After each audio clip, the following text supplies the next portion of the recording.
Seguimos a nossa viagem por caminhos trilhados em tempos por uma figura que marcou ou mesmo mudou o rumo da história: Jesus de Nazaré. Do local onde realiza o primeiro milagre ao sítio onde o tentam matar pela primeira vez, continuamos na Galileia.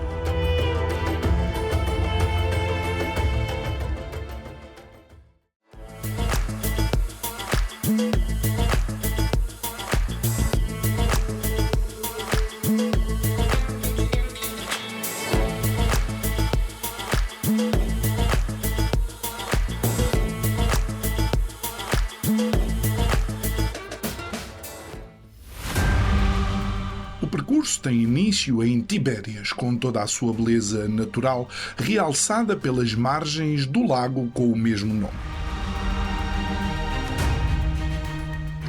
Eis que, de repente, no horizonte, surgem os cornos de Atim, e de imediato os encontros e desencontros religiosos vêm à memória. Este foi o cenário de uma das mais definitivas batalhas entre os reinos cristãos do Levante e o sultanato aiubida pela conquista da Terra Santa. De um lado, os cristãos liderados por Guy de Lusignan, do reino de Jerusalém, Renaud de Châtillon, príncipe de Antioquia, mais uma série de exércitos aliados, bem como cavaleiros templários e hospitalários. E do lado contrário, um dos maiores líderes militares da história, Salah ad-Din Yusuf ibn Ayyub, mais conhecido por Saladino. Nesse dia 4 de julho de 1187, a vitória de Saladino selou o destino de Jerusalém pouco tempo depois e foi também o catalisador para a Terceira Cruzada.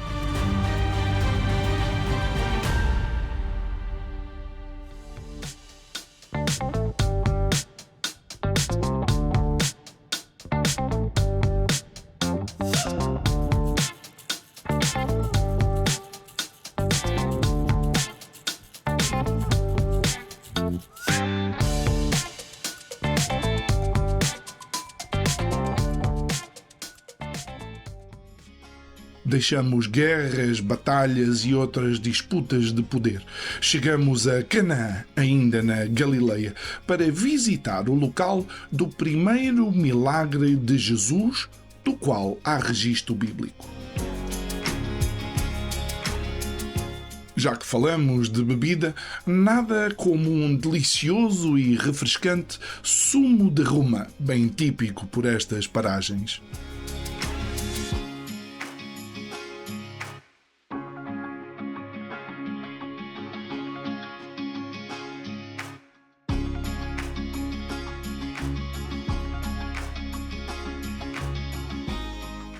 Antes do ponto principal desta visita, passamos pela Capela Natanael, ou Bartolomeu, um dos 12 discípulos originais de quem Jesus disse no Evangelho de João, capítulo 1, versículo 47, «Eis aqui um verdadeiro israelita, no qual não há falsidade».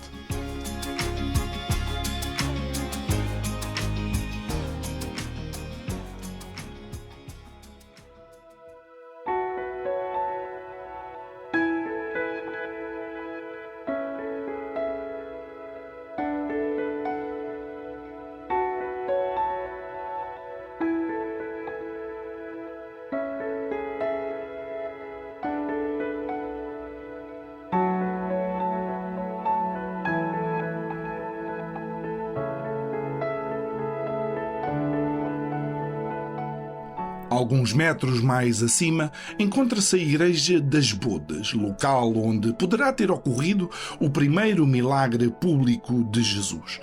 Embora nenhum dos evangelhos sinóticos o mencione, o Evangelho de João relata o acontecimento e a tradição cristã acabou por fazer o resto.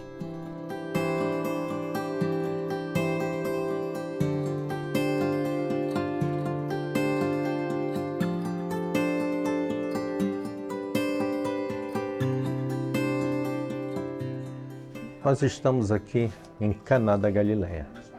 Em Caná da Galileia, nós estamos perto de Nazaré. Em Nazaré, Jesus vivia. E ele vai a Caná da Galileia para uma cerimônia de casamento em uma sinagoga. O que nós temos aqui são os restos arqueológicos de uma sinagoga. Os franciscanos identificaram esses restos arqueológicos e, graças a uma inscrição em mosaico que se encontra dentro da igreja, essa inscrição fala da construção de uma sinagoga, onde diz no piso: o piso desta sinagoga foi doado pela família fulano de tal. Graças a essa inscrição, nós temos certeza que este é o local que existia uma sinagoga e é bem provável que este seja o local do primeiro milagre de Jesus.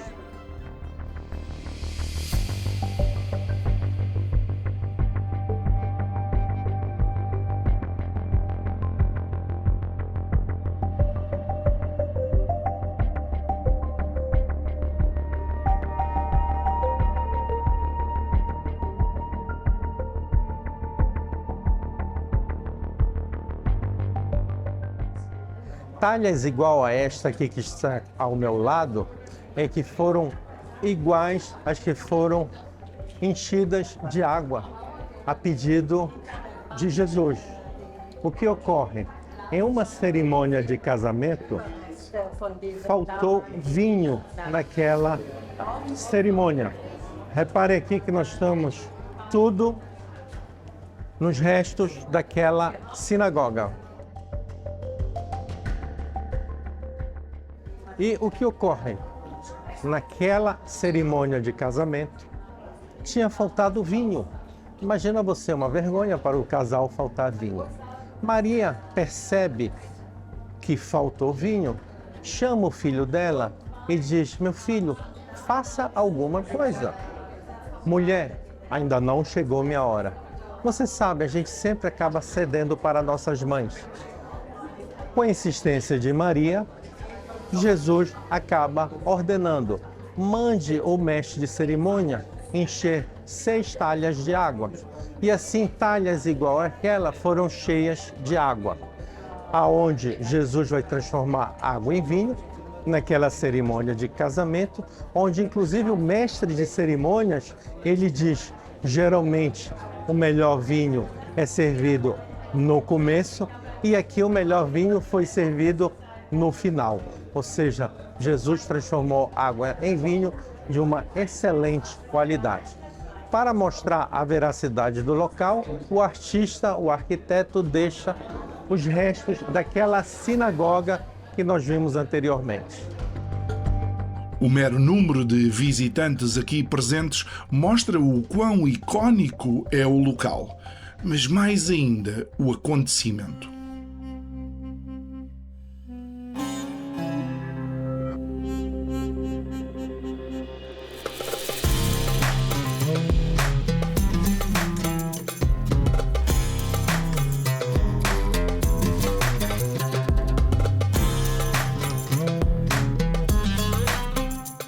É comum, depois que a gente visita a igreja do primeiro milagre, a gente sempre entra em uma das lojinhas de souvenir e vai provar o vinho, vai receber também aquelas bênçãos do vinho.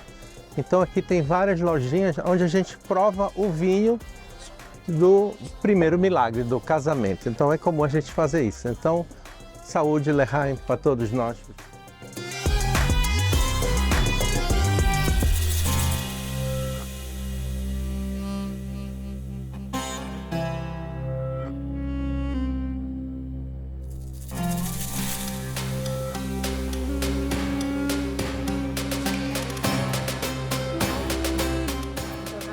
God bless you.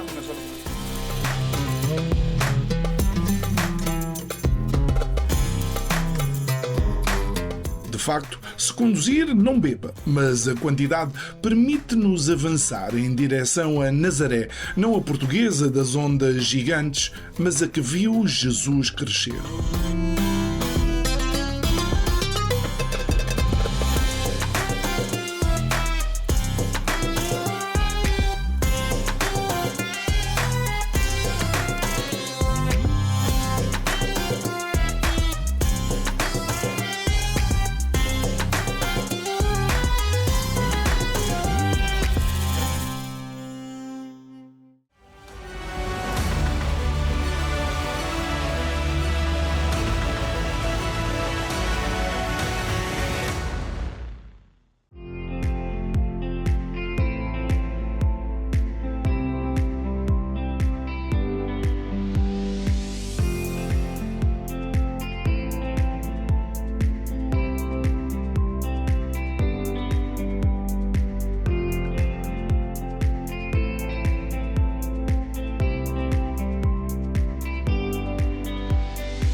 Uma subida a um monte para apreciar a vista em Nazaré acaba por ser uma verdadeira montra de acontecimentos marcantes que sucederam a pouca distância uns dos outros.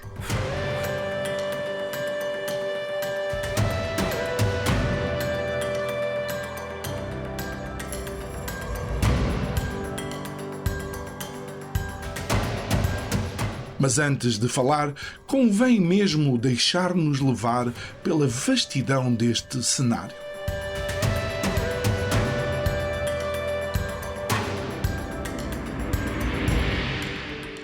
Ao fundo, na imagem, vemos a cidade de Nazaré, uma cidade basilar, absolutamente fundamental na história, na vida e até antes da própria vida de Jesus Cristo.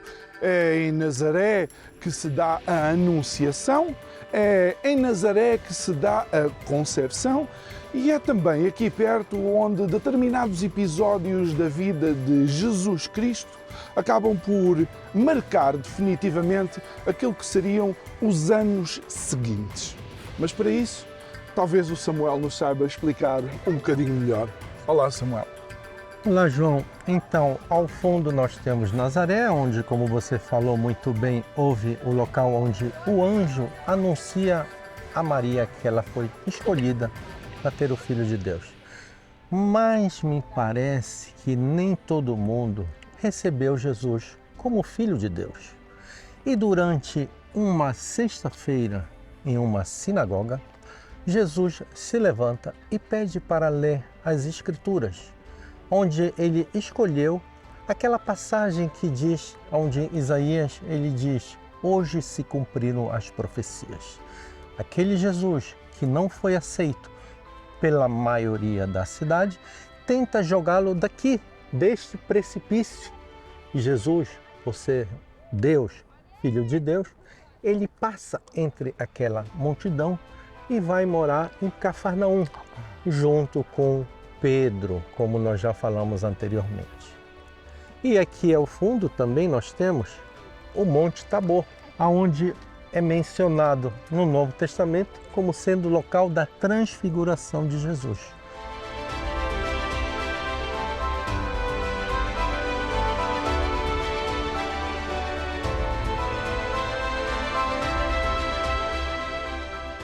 No Novo Testamento fala que Jesus sobe a uma alta montanha.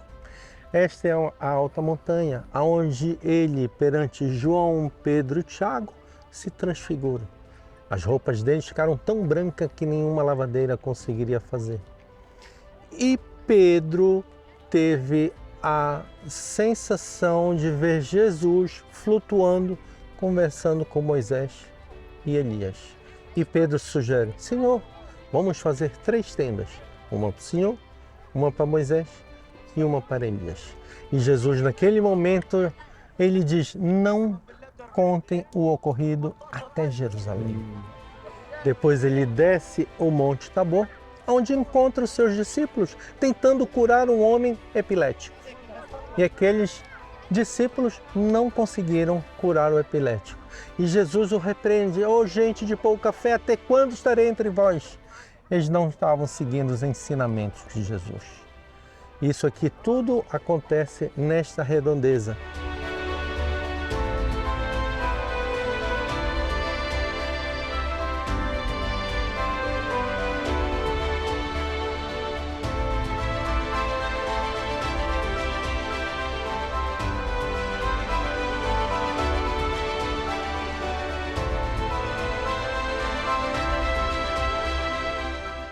Este ainda é um dos sítios onde vale a pena um cristão visitar e sentir, por assim dizer, aquilo que foi a fase inicial do ministério de Jesus.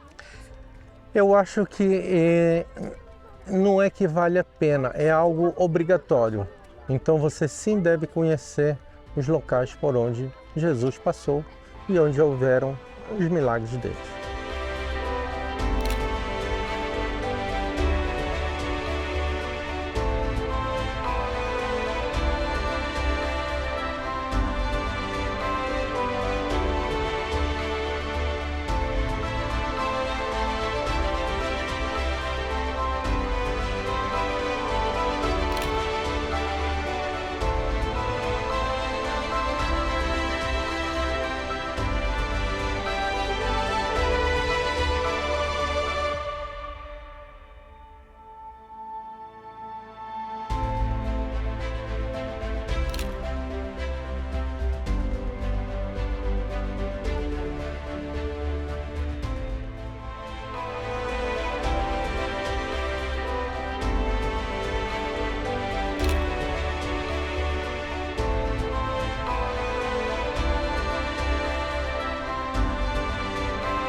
Aqui embaixo eu tenho hoje o Vale de Israel. O Vale de Israel, aonde ele está todo plantado e aonde você tem já todo o desenvolvimento de Israel.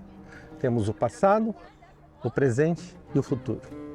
E algo que podemos de facto também aqui observar é que isto são terras férteis. Então é natural que se desenvolvessem todas estas comunidades à volta, verdade? As terras são férteis, mas para isso precisa ser trabalhado. Você realmente, essas terras, elas eram férteis, mas não estavam sendo produzidas. Hoje em dia essas comunidades que nós estamos vendo aqui tudo em volta são comunidades árabes, onde essa população árabe, eles eram a maioria árabes cristãos, já que os cristãos estavam nas cidades onde ocorreram a vida de Jesus, mas hoje você tem uma maioria árabe muçulmana, onde é interessante que aqui o prefeito desta cidade hoje é um prefeito muçulmano. Nós temos visto esse fenômeno no mundo inteiro, onde o muçulmano ele se desenvolve de uma rapidez muito grande, passando a ser maioria. Antes a maioria era cristão, hoje a maioria é muçulmana.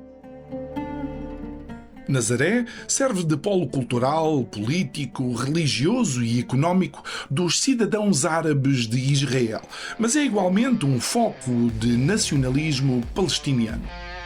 A título de curiosidade, Jesus é filho de Deus para os cristãos e um profeta para os muçulmanos. Apesar de amplamente dominada por árabes muçulmanos, a cidade vive muito dos seus visitantes e peregrinos cristãos, que são atraídos pelos diversos lugares santos, tornando Nazaré um dos principais polos turísticos de Israel. Descemos finalmente o monte do precipício e seguramente nos faremos à estrada para um novo local e mais histórias. Olhando para Nazaré e as suas características geográficas, não admira a sua importância ao longo dos tempos e menos ainda as disputas a que toda esta zona esteve ou está sujeita. Braços de ferro cujo resultado tem sido, no mínimo, duvidoso. Agora é tempo de uma das mais longas viagens desta aventura na Terra Santa, que nos vai levar até à fronteira com outra nação.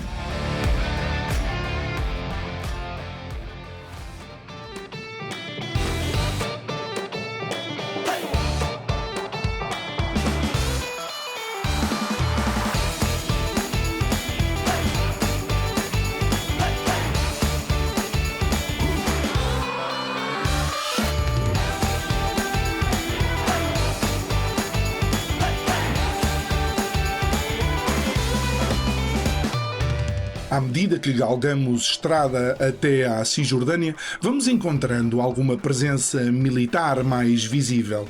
Uma realidade inultrapassável, tendo em conta os atuais 36 meses de serviço militar obrigatório em Israel, tanto para homens como mulheres.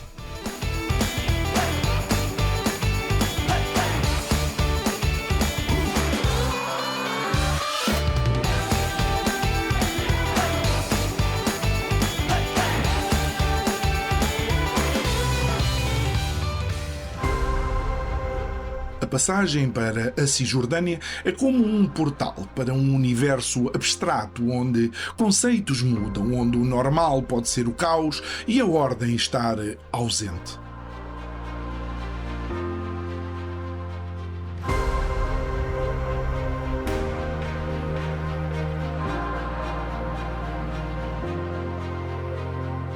Palestina foi o nome dado pelo Império Romano a uma vasta zona do Médio Oriente, não somente a do mapa no ecrã, e até sensivelmente as atuais fronteiras ocidentais do Iraque e da Arábia Saudita, e é onde podemos encontrar hoje a Cisjordânia. Sem saída para o mar Mediterrâneo, faz fronteira com a Jordânia e o Mar Morto ao leste, e com Israel ao sul, oeste e norte. O nome Cisjordânia foi dado ao território depois de ter sido capturado pela Jordânia na Guerra Árabo-Israelita de 1948, por se situar no lado oeste do Rio Jordão. A Jordânia posteriormente anexou o território em 1950 e o manteve até 1967, quando foi ocupado por Israel durante a Guerra dos Seis Dias.